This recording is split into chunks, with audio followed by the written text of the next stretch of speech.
तो बच्चों, after the introduction of कि लेंस क्या होते हैं, अब है हमारे सिलेबस का मेन 5 नंबर वाला आर्टिकल जो बहुत इम्पॉर्टेंट माना जाता है आपके सिलेबस में।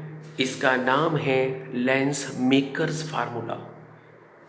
जैसे इसका नाम आपको बता रहा है, ये है मेकर्स फार्मूला। बच्चों, जब हम कोई भी लेंस बनने को मार्केट में देते हैं, वो आपकी पावर का रिलेटेड लेंस बनाकर आपको दे देता है, तो हम कहते हैं यस हमारा लेंस बन गया। लेकिन लेंस की मैन्युफैक्चरिंग में लेंस बनाने वाले किस फार्मूले का यूज़ करके लेंस बनाते हैं, उसी लेंस मेकर फार्मूला कहते हैं। इसे लेंस फार्मूला ऑफ 10th से प्लीज़ कंपेयर ना करना, ये वो और है, ये लेंस मेकर्स फार्मूला है। सो मैं सबसे पहले लेंस फार्मूला ड्रॉ करने लगा हूँ फॉर अ कॉन्वेक्स लेंस। ध्यान दें, मैंने लैंग्वेज में ये नहीं बोला इक्वी कन्वेक्स, मैंने बोला कॉन्वेक्स। इसका मतलब मैं रेडियस ऑफ कर्वेचर दोनों सरफेसेस के सेम नहीं लूँगा। अब जरा गौर करें लेंस मेकर फार्मूले में कैसे करते हैं।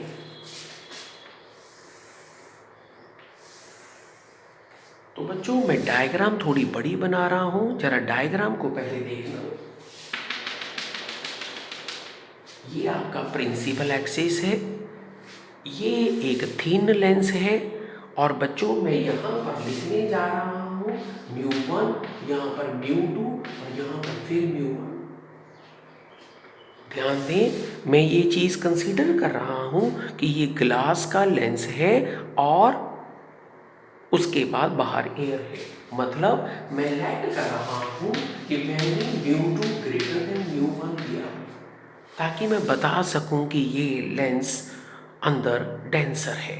आप जरा गौर करें, मान लो मेरे पास एक ऑब्जेक्ट है, इसकी लाइट मैं लेंस पे मारता हूँ। बच्चों, जैसे ही लेंस पे लाइट पड़ेगी, आपको पता है क्योंकि ये ट्रांसपेरेंट लेंस है, मीडियम बदल रहा है, तो मेरा पहला काम नॉर्मल ड्रॉ करने का होगा। लेकिन जिस सरफेस को वो टच कर रहा है, लुक एट दिस सरफेस, इस सरफेस का सेंटर आगे हो, क्योंकि इस कर्वेचर का सेंटर जो है वो आगे ही हो।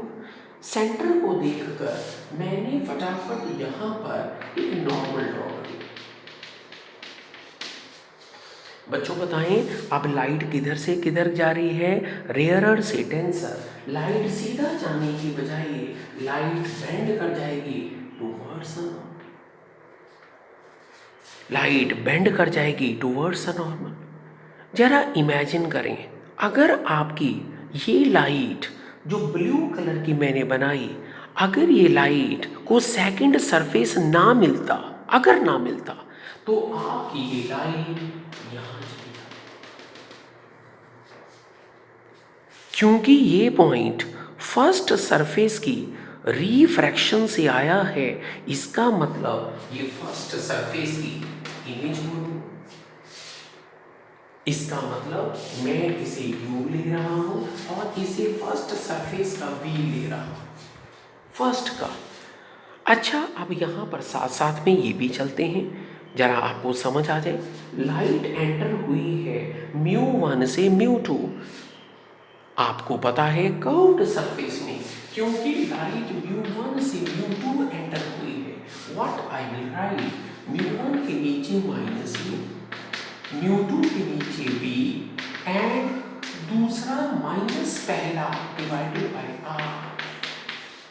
अगर आप इसे गौर करें तो मैंने r को r1 लिख दिया है, तो मेरी ये लाइट यहाँ पर चली गई। लेकिन क्योंकि पहले सरफेस का इमेज v नहीं v1 है, मैंने इसे लेकिन लेंस में लाइट एक बार तो मुड़ेगी नहीं बच्चों, लाइट लेंस में 2 बार बेंड होगी।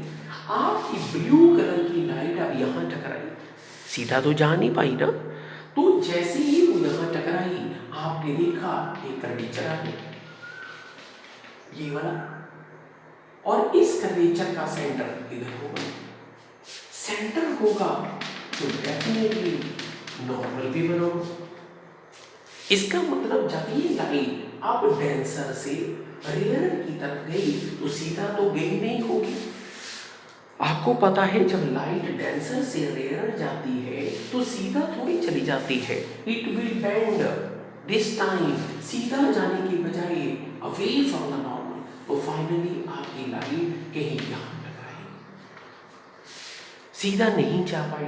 और क्योंकि ये फाइनली टकराई है, मैं इसे भी लिख दूंगा। ऑप्टिक्स में आपने पढ़ा, जरा इस ब्लू कलर की लाइट को देखें, ये पहले सरफेस की इमेज बना रही है, लेकिन यही ब्लू लाइट सेकंड सरफेस की इंसिडेंट भी तो है। यही ब्लू लाइट सेकंड सरफेस का ऑब्जेक्ट भी तो बना रही है। और मल्टीपल रिफ्रैक्शन के रूल कहते हैं एक सरफेस की बनी हुई इमेज, जैसे I1 है, act as object for second. क्योंकि रिफ्रैक्शन फिर हुई है तो मैं यहाँ पर लिखूंगा, आप रिफ्रैक्शन हुई है, μ2 से μ1 जाते हैं, सो आई विल राइट μ2 के नीचे -u, μ1 के नीचे v, एंड दूसरा माइनस पहला डिवाइडेड बाय r। आप एक बात गौर करें, बड़ी ध्यान से देखना, इस क्वेश्चन में आपने क्या किया, u की बजाय इसे भी लिखा। क्यों? क्योंकि पहली सरफेस का जो इमेज है वही तो दूसरे सरफेस का ऑब्जेक्ट है। पहली सरफेस की जो रिफ्रैक्शन है वही तो दूसरे सरफेस की इंसिडेंस है। अब इस ओवरऑल ड्राइंग को देखें, इस ओवरऑल मैथ को देखें। लाइट O से चली, अंदर गई, और फाइनली रेड कलर की लाइट देखें जो फाइनली I पे पहुंच गई। I1 हमने इसलिए ड्रॉ किया कि I1 बस बता रहा है कि अगर सेकंड सरफेस ना होता तो लाइट कहाँ जाती। इसका मतलब असल में I1 नाम की इमेज बन ही नहीं पाई। अब एक बच्चे ने क्या किया, इन दोनों इक्वेशनों को ऐड कर दिया। बच्चों हम इसे ऐड क्यों कर रहे हैं, किसी भी बच्चे को आसानी से पता लग जाएगा कि मैंने इसे ऐड क्यों किया।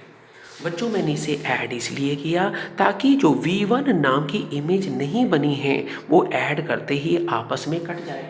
सो आई विल गेट μ1 के नीचे -u प्लस μ1 के नीचे v इज इक्वल टू, यहाँ पर लिखूंगा μ2 माइनस μ1 के नीचे r1 प्लस μ1 माइनस μ2 के नीचे r2। गौर करें, मैं यहाँ से μ1 कॉमन करने लगा हूँ, पहले प्लस वाली टर्म लिखने लगा हूँ, फिर माइनस वाली टर्म लिखने लगा हूँ। मैं यहाँ से μ2 और μ1 कॉमन करने लगा हूँ, यहाँ से r1 लिखने लगा हूँ, लेकिन यहाँ पर μ2 माइनस μ1 कॉमन निकालना है, इसीलिए मैं यहाँ पे r2 लिखने लगा हूँ। हमारा ये मैथमेटिक्स 1/v माइनस 1/u, मैं इसे नीचे लिख रहा हूँ, इसको कहते हैं μ2/μ1 माइनस 1, और यहाँ पर बन गया। शायद आपको 10th याद हो, 1/v माइनस 1/u किसी चीज़ का फार्मूला है ना बच्चों। सो इसे जैसे मिरर में होता है 1/v प्लस 1/u, यहाँ 1/v माइनस 1/u किसी चीज़ का नाम है, and you know that this is called 1/f। Even ये अभी ड्राइव भी होगा कि 1/v माइनस 1/u 1/f क्यों होता है, तो आपके पास फार्मूला आ चुका है, one of the most famous formula of the syllabus, this is called lens makers formula. मैं आपको फिर बता रहा हूँ, आपके पास जो फार्मूला आया है मैं जरा बोल के बता दूँ, ये है 1/f is equal to, bracket में है μ2/μ1। न्यूमेरिकल करने वाले बच्चे इसे याद करेंगे, म्यू लेंस के अंदर वाला डिवाइडेड बाय म्यू लेंस के बाहर वाला, -1 आगे ब्रैकेट में 1/r1 माइनस 1/r2। अगर आप इस सारी चीज़ को रोक के आराम से देखेंगे तो you are getting the best story for your school syllabus and the best for MCQ numericals. और आपने ऐड क्यों किया है वो आपको क्लियर होना चाहिए। लास्ट पॉइंट मैं यहाँ पर अभी बता दूँ कि जिसे आपने 1/f कहा है, आप इसको 1/f कहने की बजाय लेंस की पावर भी कह सकते हैं। आपने लोअर क्लासेस में पढ़ा था रेसिप्रोकल ऑफ फोकल लेंथ को पावर कहते हैं। तो ये आपकी लेंस मेकर फार्मूला है और इसे कहते हैं कि जो शॉपकीपर को या किसी लेंस बनाने वाले की कंपनी को आप लेंस देते हैं कि मेरा ये लेंस बना देना, वो कौन से फार्मूले का यूज़ करता है वो सामने है। ये फार्मूला सारे लेंसेज के लिए वैलिड है, वो चाहे कन्वेक्सो कॉनकेव हो, चाहे वो इक्वी कॉनकेव हो, चाहे वो डबल कॉनकेव हो। इसका मतलब मैं इस फार्मूले को एक बार आपके लिए फिर ड्राइव करूँगा, लेकिन इस बार मैं लेंस डिफरेंट बनाऊँगा। ठीक है बच्चों। सो एवरीवन प्लीज़ चेंजेस को अप्रिशिएट किया करो। चेंजेस आपके कारण आई हैं, चेंजेस आपको ध्यान में रख के लाई गई हैं और हम इस लॉकडाउन में पूरी कोशिश करें कि कितना साइलेंट और बढ़िया तरीके से हमारा सारा कंसेप्ट चल सकता है। हम बहुत जल्दी लाइव क्लास में आएंगे। एक आधे दिन में मैं फिर आपको जूम पे ले जाऊंगा और आपको उस क्लास में फिर इसके न्यूमेरिकल कराऊंगा। हम किसी भी तरीके को मिस नहीं करेंगे बच्चों, at any cost. Thank you. Please bear with me, please bear with the situations. और थोड़ा सा पॉजिटिविटी अगर आप अपने मन में लाएंगे चीज़ों के लिए तो बच्चों सारी चीज़ें पॉजिटिव ही नज़र आएंगी।